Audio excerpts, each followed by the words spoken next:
രാമനാട്ടുകരയിൽ വെച്ചാണ് കാറിൽ MDMA കടത്താൻ ശ്രമിച്ച 2 യുവാക്കളെ അറസ്റ്റ് ചെയ്തത്.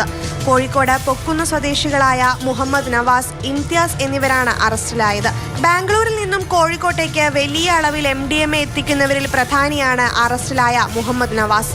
300 ഗ്രാം MDMA ആണ് ഇരുവരുടെയും കയ്യിൽ നിന്നും പിടിച്ചെടുത്തത്.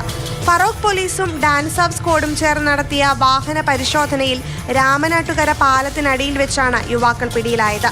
ഡാൻസ് ഓഫ് സംഘത്തിന് ലഭിച്ച രഹസ്യ വിവരത്തിന്റെ അടിസ്ഥാനത്തിൽ ഏറെ നാളായി നവാസ് നിരീക്ഷണത്തിലായിരുന്നു.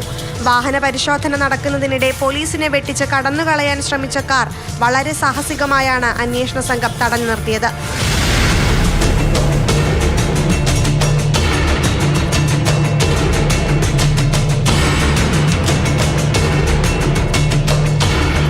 മാതൃഭൂമി ന്യൂസ്, കോഴിക്കോട്.